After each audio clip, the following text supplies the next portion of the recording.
hello, welcome you all to Entry Up. I am Kavya. അപ്പോൾ ഒരു അധ്യാപകനാവുക എന്നുള്ളതിന് ഏറ്റവും ഇമ്പോർട്ടന്റ് ആയിട്ടുള്ള അല്ലെങ്കിൽ അധ്യാപികയാവുക എന്നുള്ളതിന് ഏറ്റവും ഇമ്പോർട്ടന്റ് ആയിട്ടുള്ള ഒരു പരീക്ഷയാണ് സെറ്റ് എക്സാം എന്ന് പറയുന്നത് അല്ലെ. അതായത് ഹയർ സെക്കൻഡറി ലെവലിൽ നിങ്ങൾക്ക് വൊക്കേഷണൽ നോൺ വൊക്കേഷണൽ സ്കൂളുകളിൽ പഠിപ്പിക്കാൻ ആവശ്യമായിട്ടുള്ള ഹയർ സെക്കൻഡറി ലെവലിലും ആവശ്യമായിട്ടുള്ള ഒരു ടീച്ചർ ക്വാളിഫയിങ് എക്സാം ആണ് സെറ്റ് എക്സാം. കേറ്ററ്റ് പോലെ ഉള്ളൊരു വളരെ ഇമ്പോർട്ടന്റ് ആയിട്ടുള്ള ടീച്ചിങ് റിലേറ്റഡ് ആയിട്ടുള്ള എക്സാം ആണ് ഇത്. സ്റ്റേറ്റ് എലിജിബിലിറ്റി ടെസ്റ്റ് എന്ന് പറയുന്നത് അല്ലെ. അപ്പൊ ഈ സെറ്റ് എന്ന് പറയുന്നത് റാപ്പിഡായി ഒരുപാട് സബ്ജക്റ്റുകളിൽ കണ്ടക്ട് ചെയ്യാറുണ്ട്. LBS സെന്റർ ആണ് കണ്ടക്ട് ചെയ്യുന്നത്. അപ്പൊ അതിൽ ജനറൽ പേപ്പറും ഉണ്ട്, അതേപോലെ സബ്ജക്ട് ഓറിയന്റഡ് ആയിട്ടുള്ള പേപ്പറും ഉണ്ട്. എന്നാൽ ജനറൽ പേപ്പർ ക്രാക്ക് ചെയ്യുക എന്ന് പറയുന്നത് പലപ്പോഴും പല കാൻഡിഡേറ്റ്സിനെ സംബന്ധിച്ചിടത്തോളം ഒത്തിരി പ്രോബ്ലം നിറഞ്ഞിട്ടുള്ള കാര്യമാണ്. എന്നാൽ നമ്മൾ തീർച്ചയായിട്ടും ജനറൽ പേപ്പറും കൂടെ ക്രാക്ക് ചെയ്താൽ മാത്രമേ ഈ എക്സാം നമുക്ക് പാസ് ആവാനായി സാധിക്കുകയുള്ളൂ. അപ്പൊ അതിനെക്കുറിച്ചാണ് എൻട്രി ഇന്ന് ചർച്ച ചെയ്യാനായിട്ട് പോകുന്നത്. സോ സെറ്റ് ജനറൽ പേപ്പർ ഇനി സ്കോർ ചെയ്യാം. അപ്പൊ നമുക്ക് ആദ്യം തന്നെ ഇതെന്താണ് എന്നൊന്ന് മനസ്സിലാക്കാം. ഇപ്പം സ്റ്റേറ്റ് എലിജിബിലിറ്റി ടെസ്റ്റ് അഥവാ സെറ്റ് എക്സാം എന്ന് പറയുന്നത് നിങ്ങൾക്ക് higher secondary non vocational higher secondary അധ്യാപക നിയമനത്തിന് വേണ്ടിയിട്ട് ഉള്ള ഒരു പ്രിസ്ക്രിപ്റ്റീവ് ആയിട്ടുള്ള ഒരു ഇനീഷ്യൽ ആയിട്ടുള്ള യോഗ്യത നിർണയ പരീക്ഷയാണ് ഈ സെറ്റ് എന്ന് പറയുന്നത്. സ്റ്റേറ്റ് ലെവൽ എലിജിബിലിറ്റി ടെസ്റ്റ് അല്ല, മറിച്ച് സ്റ്റേറ്റ് എലിജിബിലിറ്റി ടെസ്റ്റ് ആണ്. പലപ്പോഴും ഒരു ഡൗട്ട് വരാറുണ്ട്, അതായത് നമ്മുടെ ഈ സെറ്റ് എക്സാം എഴുതി കഴിഞ്ഞിട്ടുണ്ടെങ്കിൽ നമുക്ക് കോളേജുകളിൽ അധ്യാപകരാവാൻ സാധിക്കുമോ എന്ന്. എന്നാൽ ആ എക്സാം അല്ല നമ്മുടെ ഈ സെറ്റ് എന്ന് പറയുന്നത്. നമ്മുടെ കേരളത്തിലുള്ള സെറ്റ് എക്സാം എന്ന് പറയുന്നത് നിങ്ങളെ ഹയർ സെക്കൻഡറി അതുപോലെ നോൺ വൊക്കേഷണൽ ഹയർ സെക്കൻഡറി സ്കൂളുകളിൽ അധ്യാപകരാകാനുള്ള ഒരു പ്രിസ്ക്രിപ്റ്റീവ് ആയിട്ടൊരു എക്സാം ആണ് സെറ്റ് എക്സാം എന്ന് പറയുന്നത്. PGക്ക് 50% കുറയാതെ മാർക്കും അതേപോലെ BEdുമാണ് ഇതിന്റെ പ്രിസ്ക്രിപ്റ്റീവ് ആയിട്ടുള്ള യോഗ്യത എന്ന് പറയുന്നത്. എന്നിരുന്നാലും ഇപ്പൊ നിങ്ങൾ PGയുടെ 3ാമത്തെയോ 4ാമത്തെയോ സെമസ്റ്ററിലാണ് പഠിക്കുന്നത്, BEd കംപ്ലീറ്റ് ചെയ്തവരാണ് നിങ്ങളെങ്കിൽ നിങ്ങൾക്ക് തീർച്ചയായിട്ടും സെറ്റ് എക്സാം എഴുതാനായിട്ട് നിങ്ങൾ ഓക്കെ ആണ്. പിന്നീട് നിങ്ങൾ PG കംപ്ലീറ്റ് ചെയ്തതിന് ശേഷം നിങ്ങളുടെ നിങ്ങളുടെ BEd certificate along with your PG certificate നിങ്ങൾ എന്ത് ചെയ്യുക, LBS സെന്ററിൽ ഹാജരാക്കുക.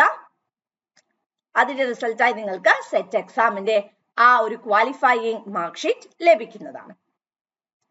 ഇനി BEdന്റെ 3ാമത്തെയോ 4ാമത്തെയോ സെമസ്റ്ററിലാണ് നിങ്ങൾ പഠിക്കുന്നത് എന്ന് വിചാരിക്കാം.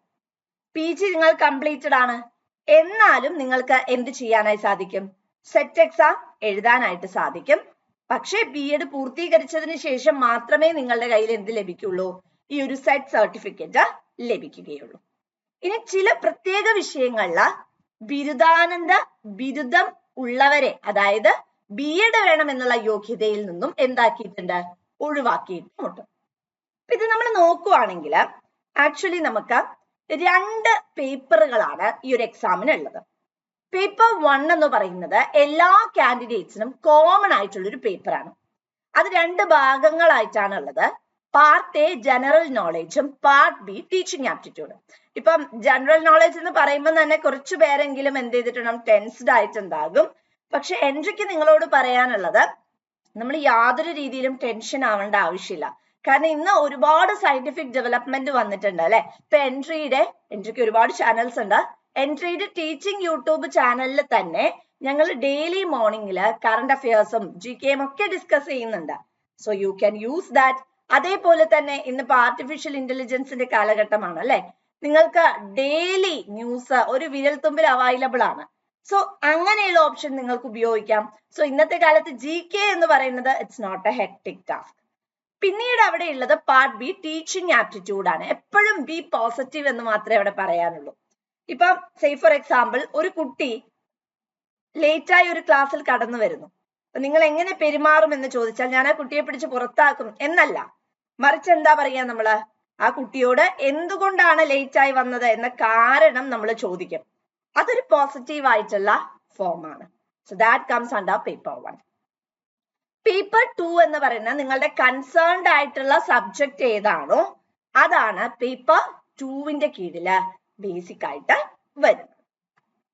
ഈ സബ്ജക്റ്റുകളിലേക്ക് നമ്മൾ നോക്കിയാൽ നിങ്ങൾക്ക് Arabic, botany, chemistry, commerce, economics, English, French, geography, geology, German, Hindi, history, home science, journalism, Latin, Malayalam, mathematics, music, philosophy, physics, political science, psychology, Russian, Sanskrit, social work, sociology, statistics, Syriac, Urdu, zoology, biotechnology. ഇത്രയും സബ്ജക്റ്റുകളാണുള്ളത്. എന്നാൽ നിങ്ങൾക്ക് എല്ലാവർക്കും common ആയിട്ട് ഒരു general paper പഠിക്കേണ്ട. അതിനെ കുറിച്ചാണ് നമ്മൾ അങ്ങോട്ടേക്കാണ് കടന്നു വരാൻ പോകുന്നത്. ഒരു ജനറൽ പേപ്പറും പഠിക്കാനായിട്ടുണ്ട്. ഇപ്പൊ ജനറൽ പേപ്പർ എന്ന് പറയുന്നത് സിലബസും മോഡും എല്ലാം എല്ലാവർക്കും എന്ത് തന്നെയാണ്? കോമൺ തന്നെയാണ്.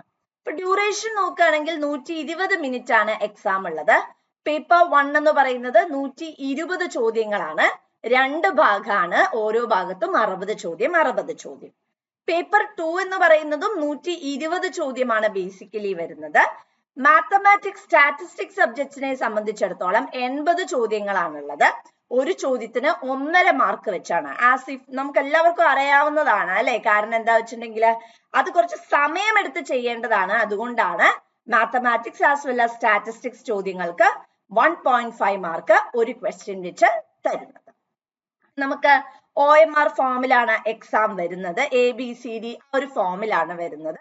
നെഗറ്റീവ് മാർക്ക് ഇല്ല എന്നുള്ളതാണ് ഇതിന്റെ ഏറ്റവും ഇമ്പോർട്ടന്റ് ആയിട്ടുള്ള ഹൈലൈറ്റ്. അതുകൊണ്ട് ജനറൽ പേപ്പർ ആണെങ്കിലും നിങ്ങൾക്ക് വളരെ ധൈര്യപൂർവ്വം തന്നെ അറ്റംപ്റ്റ് ചെയ്യാനായി സാധിക്കും. ഇനി നിങ്ങളുടെ ബേസിക് ആയിട്ടുള്ള നോർമൽ, അതായത് മാത്തമാറ്റിക്സ്, സ്റ്റാറ്റിസ്റ്റിക്സ് ഒഴികെയുള്ള എല്ലാ ഭാഗങ്ങൾക്കും അല്ലെങ്കിൽ എല്ലാ സബ്ജക്റ്റുകൾക്കും 1 മാർക്കാണ് ഒരു ക്വസ്റ്റിന്. മാത്തമാറ്റിക്സ്, സ്റ്റാറ്റിസ്റ്റിക്സിന് ഒരു ക്വസ്റ്റിന് 1.5 മാർക്കാണ് വരുന്നത്. ഇനി നമ്മൾ നോക്കുകയാണെങ്കിൽ ഇതാണ് ഏറ്റവും ഇമ്പോർട്ടന്റ് ആയി നമ്മൾ ജനറൽ പേപ്പർ പഠിക്കേണ്ട കാര്യം വരുന്നത്. ഇപ്പൊ നമ്മൾ നോക്കുവാണെങ്കിൽ സെറ്റ് എക്സാം പലപ്പോഴും ഞങ്ങളെ കാൻഡിഡേറ്റ്സ് ഞങ്ങളോട് പറയും, ഞങ്ങള് മിസ് സെറ്റ് എക്സാം അതിന്റെ പേപ്പർ ഒക്കെ ഞങ്ങൾ പാസ്സായി, പക്ഷെ ഞങ്ങൾ ക്വാളിഫൈഡ് ആയതായി കാണിക്കുന്നില്ല. അതിന്റെ പ്രശ്നമാണ് ഇപ്പൊ ഡിസ്കസ് ചെയ്യാൻ പോകുന്നത്. ഇപ്പൊ നിങ്ങൾ ജനറൽ കാറ്റഗറിയിൽ പെട്ടവരാണെങ്കിൽ നിങ്ങൾക്ക് പേപ്പർ 1നും പേപ്പർ 2നും 2 ഇൻഡിപെൻഡന്റ് കട്ട് ഓഫുകൾ ഉണ്ട്. കൂടാതെ ടോട്ടലും വരുന്നുണ്ട്. ടോട്ടൽ കട്ട് ഓഫും ഉണ്ട്. ഇപ്പൊ ജനറൽ കാറ്റഗറി ആണെങ്കിൽ പേപ്പർ 1ന് നിങ്ങൾ 40% കിട്ടി, പേപ്പർ 2നും 40% കിട്ടിയതെങ്കിൽ നിങ്ങൾ ക്വാളിഫൈഡ് അല്ല. മറിച്ച് ഇപ്പൊ പേപ്പർ 1 40% കിട്ടി, പേപ്പർ 2ന് 40%ത്തിൽ കൂടുതൽ വേണം. ദാറ്റ് മീൻസ് അഗ്രിഗേറ്റ് 48% കിട്ടിയിരിക്കണം. OBCയുടെ കേസിലും 35% പ്രിസ്ക്രൈബ്ഡ് ആയിട്ടുള്ള ഓരോ പേപ്പറും ക്വാളിഫൈ ചെയ്യാനുള്ള minimum cut off for different papers. പക്ഷെ അഗ്രിഗേറ്റ് നോക്കുമ്പോൾ 45% വേണം. ഡിഫറെന്റ്ലി ഏബിൾഡ് അല്ലെങ്കിൽ SC STയുടെ ഏരിയ നോക്കുമ്പോൾ 35% അഗ്രിഗേറ്റ്, 40% ഉണ്ടായിരിക്കണം. അപ്പൊ ഇങ്ങനെ ഒരു ത്രെഷോൾഡ് ലിമിറ്റ് ഉള്ളത് കൊണ്ട്, അതായത് നിങ്ങൾക്ക് ഓരോ ഭാഗത്തും പേപ്പർ 1ലും പേപ്പർ 2വിലും ഇൻഡിപെൻഡന്റ് ആയിട്ടുള്ള കട്ട് ഓഫും വേണം, അതിനോടൊപ്പം ടോട്ടൽ കട്ട് ഓഫും വേണം അല്ലെ. അപ്പം ഇതറിയാത്തത് കൊണ്ടാണ് പലപ്പോഴും എന്ത് ചെയ്യാൻ സാധിക്കാത്തത്, സെറ്റ് എക്സാം ക്രാക്ക് ചെയ്യാൻ പറ്റാത്ത. അപ്പം ഇപ്പൊ തന്നെ നിങ്ങൾക്ക് പിടികിട്ടി കാണും. നമ്മുടെ ജനറൽ പേപ്പർ കണ്ടോ, ജനറൽ കാറ്റഗറിയിൽ ഉൾപ്പെടുന്നവരാണ് നിങ്ങളെങ്കിൽ അവിടെ 48% 2 പേപ്പറിലും കൂടെ അഗ്രിഗേറ്റ് വേണ്ടത്. അപ്പൊ അവിടെ ജനറൽ പേപ്പറിൽ ഇൻഡിവിജ്വൽ കട്ട് ഓഫും വേണം. ഈ പേപ്പർ 1 എന്ന് പറഞ്ഞാൽ ജനറൽ പേപ്പർ അല്ലെ. ഇവിടെയും കട്ട് ഓഫ് OBCയുടെ കേസിൽ 35%, ഡിഫറെന്റ്ലി ഏബിൾഡ് അല്ലെങ്കിൽ SC STക്കാരെ സംബന്ധിച്ചിടത്തോളം 35%. അപ്പൊ പേപ്പർ 1 ഇസ് ഇമ്പോർട്ടന്റ്. പേപ്പർ 2 നിങ്ങൾ ഓക്കെ ആയിരിക്കും, കാരണം നിങ്ങളുടെ ഏരിയ ആണ്, നിങ്ങളുടെ സബ്ജക്റ്റ് ആണ്. പക്ഷെ പേപ്പർ 1 ചിലപ്പോഴെങ്കിലും നമുക്കൊരു ഡ്രാസ്റ്റിക് ആയി തോന്നാറുണ്ട്. നിങ്ങൾ commerce, French, German, geology, home science, journalism, Latin, music, philosophy, psychology, Russian, social work, sociology, statistics and Syriac candidates ആണെങ്കിൽ നിങ്ങൾക്ക് സെറ്റ് എക്സാം എഴുതാൻ BEdന്റെ ആവശ്യമില്ല. പക്ഷേ B.Ed ഇപ്പൊ കൊമേഴ്സ് ഒക്കെ ആണെങ്കിൽ B.Ed ഇല്ലാത്തവരുടെ അഭാവത്തിൽ മാത്രമേ നിങ്ങളെ പരിഗണിക്കുള്ളൂ PSC എക്സാമുകളിൽ എന്നുള്ളതാണ് ഏറ്റവും ഇമ്പോർട്ടന്റ് ആയിട്ടുള്ള കാര്യം. ഇനി നമ്മുടെ ഏരിയയിലേക്ക് വരികയാണ് സെറ്റ് ജനറൽ പേപ്പർ. ഇപ്പൊ സെറ്റിന്റെ ജനറൽ പേപ്പറിന്റെ ഏരിയയിലേക്ക് പോയാൽ നമുക്ക് ആദ്യം കാണാൻ പറ്റുന്നത് യൂണിറ്റ് 1 ജനറൽ സ്റ്റഡീസ് ആണ് വരുന്നത്. ഈ ജനറൽ സ്റ്റഡീസ് എന്നൊക്കെ പറഞ്ഞാൽ നമ്മൾ പഠിച്ചിട്ടുള്ള കാര്യങ്ങൾ തന്നെയാണ്. അതായത് ഇപ്പം general science, mathematics, social science, humanities, അതേപോലെ കേരള സ്റ്റഡീസ് മുതലായിട്ടുള്ളതാണ് നമ്മൾ ജനറലി സെറ്റ് ജനറൽ പേപ്പറിന്റെ ആദ്യത്തെ യൂണിറ്റിൽ നമ്മൾ ബേസിക് ആയി 10ാം ക്ലാസ് ഒക്കെ വരെ പഠിച്ചിട്ടുള്ള ആ ഒരു കണ്ടന്റ് വെച്ച് നിങ്ങൾക്ക് ജനറൽ സ്റ്റഡീസ് എന്തായാലും എഴുതാനായി സാധിക്കും. Next is language and reasoning. Language എന്ന് പറയുമ്പോൾ കോംപ്രിഹെൻഷൻ, വൊക്കാബുലറി, അതേപോലെ ബേസിക് ആയിട്ടുള്ള English grammar, numeracy skill check ചെയ്യുക, ഈ പാറ്റേൺസ് മുതലായിട്ടുള്ള ക്വസ്റ്റ്യൻ. റീസണിങ്ങിലാണ് ഈ പാറ്റേൺസ് ഒക്കെ വരിക. അത് അത്ര വലിയതൊന്നും അല്ല. ഏറ്റവും ഇമ്പോർട്ടന്റ് ആയിട്ടുള്ള കാര്യം പ്രാക്ടീസ് ചെയ്യുക എന്നുള്ളത് തന്നെയാണ്. അത് ആദ്യം നല്ല ബേസിൽ നിങ്ങൾ എന്ത് ചെയ്യുക, ഉറപ്പുവരുത്തുക. അടുത്ത യൂണിറ്റ് 3 കടന്നാൽ അവിടെ വരുന്നതാണ് കറന്റ് അഫയേഴ്സ്. കറന്റ് അഫയേഴ്സ് എന്ന് പറഞ്ഞാൽ ഞാൻ മുമ്പേ പറഞ്ഞു അല്ലെ, നമ്മുടെ ചാനലിൽ തന്നെ ഡെയിലി മോർണിംഗിൽ ഫ്രീ ആയിട്ട് നിങ്ങൾക്ക് കറന്റ് അഫയർ സെഷൻസ് പോവാറുണ്ട്. അതേപോലെ നിങ്ങൾക്ക് environmental issues, international agreement, UN global affairs, അതേപോലെ തന്നെ നിങ്ങൾക്ക് ഈ അവാർഡുകള്, അങ്ങനെ മുതലായിട്ടുള്ള കാര്യങ്ങളാണ് നിങ്ങൾ ഈ കറന്റ് അഫയേഴ്സിൽ ബേസിക് ആയിട്ട് പഠിക്കേണ്ടത്. ഫൗണ്ടേഷൻസ് ഓഫ് എഡ്യൂക്കേഷനിലേക്ക് പോയിട്ടുണ്ടെങ്കിൽ അവിടെ നിങ്ങൾക്ക് കാണാൻ പറ്റുന്നത് നമ്മൾ B.Ed പഠിക്കുന്ന ഫിലോസഫി, അതുപോലെ തന്നെ സൈക്കോളജി റിലേറ്റഡ് ആയിട്ടുള്ള കാര്യങ്ങള്, സോഷ്യോളജിക്കൽ ഫൗണ്ടേഷൻസ്, പിന്നെ സൈക്കോളജിക്കൽ ഫൗണ്ടേഷൻസ്, പിന്നെ ഏറ്റവും ഇമ്പോർട്ടന്റ് ആയിട്ടുള്ള നമ്മളൊരു എഡ്യൂക്കേഷണൽ പേപ്പർ ഉണ്ട് അല്ലെ, അതിന്റെ ഹിസ്റ്ററി, പോളിസീസ്, ഇതൊക്കെ റിലേറ്റഡ് ആയിട്ടുള്ള കാര്യങ്ങളാണ് യൂണിറ്റ് 4 പഠിക്കേണ്ടത്. യൂണിറ്റ് 5 കടന്നാൽ പക്ക ടീച്ചിങ് പേപ്പർ ആണ് വരുന്നത്. അതിൻ്റെ അകത്ത് teaching, learning and evaluation paper ആണ്. വളരെ ഇമ്പോർട്ടന്റ് ആയിട്ടുള്ള പേപ്പർ ആണ്. അവിടെ നമ്മൾ ഇവാലുവേഷന്റെ സ്റ്റൈലുകളൊക്കെ ഒന്ന് പഠിച്ചു വെച്ചേക്കാം. ഓക്കെ, ഇനി നമുക്ക് യൂണിറ്റ് 6 കടന്നാൽ അവിടെ communication technology, research and educational administration ആണ്. അതിൻ്റെ അകത്ത് കമ്മ്യൂണിക്കേഷൻ, അതുപോലെ computer and ICT, research in education, educational administration മുതലായിട്ടുള്ള ഒരു എഡ്യൂക്കേഷണൽ ഓണ്ടർപ്രീനർ ആണ് നിങ്ങളെങ്കിൽ എങ്ങനെയാണ്, എന്തെല്ലാം കാര്യങ്ങളാണ് നിങ്ങൾക്ക് വേണ്ടത് മുതലായിട്ടുള്ള കാര്യങ്ങളാണ് ഈ യൂണിറ്റ് 6 ചോദിക്കുന്നത്. അപ്പം എല്ലാ ഏരിയയിലും ഇപ്പൊ നമ്മൾ നോക്കിയപ്പോ തന്നെ മനസ്സിലായി, സെറ്റിന്റെ ജനറൽ പേപ്പർ എന്ന് പറയുമ്പോൾ എല്ലാ ഏരിയയിലും നമുക്ക് റാപ്പിഡ് ആയിട്ട് ചോദ്യങ്ങൾ വരുന്നുണ്ട് അല്ലെ. അപ്പൊ നല്ല രീതിയിൽ നമ്മൾ പ്രിപ്പയർ ചെയ്യുവാണെങ്കിൽ നമുക്ക് ഈസി ആയി ക്രാക്ക് ചെയ്യാൻ സാധിക്കുന്നത് തന്നെയുള്ളൂ SET general paper. How can you crack it? ഒന്ന്, ബി കോൺഫിഡൻറ്റ്. അതായത് ജനറൽ ഭാഗത്ത് ഞാൻ വളരെ വീക്കാണ്, എന്നെ കൊണ്ട് ഇത് ക്വാളിഫൈ ചെയ്യാനായിട്ട് സാധിക്കില്ല, ബിക്കോസ് എവിടേക്കോ എന്തൊക്കെയോ ഒരു മിസ്സിംഗ് ഉണ്ട്, so I am not confident that I can crack this എന്നാണെങ്കിൽ എനിക്ക് നിങ്ങളോട് പറയാനുള്ള ഒരൊറ്റ കാര്യമേ ഉള്ളൂ, ഓൾവേസ് ബി കോൺഫിഡൻറ്റ്. ഓക്കെ, ഇന്നല്ലേ നമുക്ക് ചിലപ്പം ചില ആൾക്കാർ ചില ഏരിയകൾ, അപ്പൊ സേ ഫോർ എക്സാമ്പിൾ കറന്റ് അഫയേഴ്സിലൊക്കെ ചിലപ്പോൾ വീക്ക് ആയിരിക്കും. അപ്പൊ അതിനെ കുറിച്ച് ഓർത്തയ്യോ ഞാൻ കറന്റ് അഫയേഴ്സിൽ വീക്കാണ്, അതുകൊണ്ട് ജനറൽ കാറ്റഗറി ആണെങ്കിൽ 48% മാർക്കൊന്നും എനിക്ക് സെറ്റ് എക്സാമിൽ ക്രാക്ക് ചെയ്യാൻ പറ്റില്ല എന്നുള്ള തോട്ടാണ് നിങ്ങൾ ആദ്യം വിടേണ്ടത്. ജനറൽ പേപ്പർ, അവിടെ നിങ്ങൾ ക്വസ്റ്റ്യൻ പേപ്പർ പ്രാക്ടീസ് ചെയ്യുക. പ്രീവിയസ് ക്വസ്റ്റ്യൻ പേപ്പർ എടുത്ത് വെച്ച് ജനറൽ പേപ്പറിലെ ക്വസ്റ്റ്യൻസ് എങ്ങനെയാണ് വന്നിട്ടുള്ളത്. ഇപ്പൊ സെറ്റ് എക്സാമിന്റെ ഒരു നേച്ചർ നോക്കുകയാണെങ്കിൽ ഈ സെറ്റ് എക്സാം കണ്ടിന്യൂസ് ആയിട്ട് റിപ്പീറ്റഡ് ആയിട്ട് നമുക്ക് കാണാനായിട്ട്, അതായത് ക്വസ്റ്റ്യൻസ് റിപ്പീറ്റഡ് ആയി നമുക്ക് കാണാനായി സാധിക്കും. സോ എന്ത് ചെയ്യുക, ഈ ക്വസ്റ്റ്യൻസ് മാക്സിമം എന്ത് ചെയ്യുക, ഡിസ്കസ് ചെയ്ത് അത് പഠിച്ച് എടുക്കാനായിട്ട് ശ്രമിക്കുക. തെറ്റുന്നത് എഴുതി വെച്ച് തന്നെ വീണ്ടും വീണ്ടും അത് വായിക്കുക. B selective. നമുക്ക് ആവശ്യമുള്ള കണ്ടന്റ്, ഇപ്പൊ നമ്മളുടെ സിലബസ് മോഡില് ഒരുപാട് കണ്ടന്റ്സ് വരുന്നുണ്ട് നമ്മുടെ സിലബസിൽ അല്ലെ, അപ്പൊ അതെല്ലാം പഠിക്കുക എന്ന് പറയുന്നത് that is not practically possible. അപ്പൊ നമ്മൾ എന്ത് ചെയ്യുക, നമുക്ക് എന്താണോ കണ്ടന്റ് ആവശ്യമായിട്ടുള്ളത് അത് നമ്മൾ ബി ഓൾവേസ് സെലക്റ്റീവ്. നമുക്ക് സെലക്ട് ചെയ്ത് ഏതാണ് എനിക്ക് കണ്ടന്റ് ആവശ്യമായിട്ടുള്ളത്, ഏതാണ് വേണ്ടത് എന്നതിനെ കുറിച്ച് വളരെ പ്രോംപ്റ്റായി സിസ്റ്റമാറ്റിക് ആയി നിങ്ങൾ സെലക്ട് ചെയ്ത് എന്ത് ചെയ്യുക, പഠിക്കുക. എല്ലാം വായിച്ചെടുക്കുകയല്ല വേണ്ടത്, മറിച്ച് എന്ത് ചെയ്യുക, ഏതാണ് എനിക്ക് വേണ്ടത് എന്നതിനെ കുറിച്ച് സെലക്ട് ചെയ്ത് പഠിക്കുക.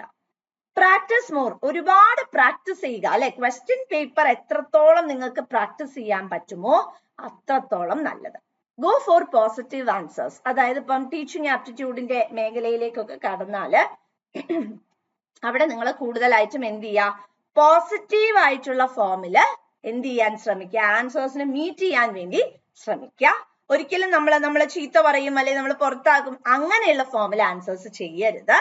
ആൻഡ് എപ്പോഴും നിങ്ങൾ ഏറ്റവും കൂടുതൽ കോൺസെൻട്രേറ്റ് ചെയ്യേണ്ടത് ടീച്ചിങ് ആപ്റ്റിറ്റ്യൂഡിന്റെ മേഖല തന്നെയാണ്. നിങ്ങൾ പഠിക്കുമ്പോഴും ആ ഒരു ലാസ്റ്റ് മൊഡ്യൂൾ, അതായത് നിങ്ങളെ ബേസിക് ആയിട്ടുള്ള communication technology, research and education അഡ്മിനിസ്ട്രേഷനും ടീച്ചിങ് ലേണിംഗ് ആൻഡ് ഇവാലുവേഷൻ എന്ന് പറയുന്ന ഏരിയയും ട്രസ്റ്റ് ചെയ്തുകൊണ്ട് തന്നെ പഠിക്കാനായി ശ്രമിക്കാം.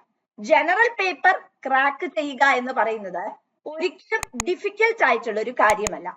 സിലബസ് എടുത്തു വെച്ച് കമ്പയർ ചെയ്തുകൊണ്ട് തന്നെ നിങ്ങൾ വ്യക്തമായി പഠിക്കുക. അങ്ങനെ പഠിച്ചു കഴിഞ്ഞാൽ അധ്യാപകനാവുക അല്ലെങ്കിൽ അധ്യാപികയാവുക എന്നുള്ള നമ്മളുടെ മനസ്സിലുള്ള ഏറ്റവും വലിയ ആഗ്രഹം സാക്ഷാത്കരിക്കാൻ സാധിക്കുമെന്നുള്ള വിശ്വാസത്തോടു കൂടി മുന്നേറുക. നന്ദി.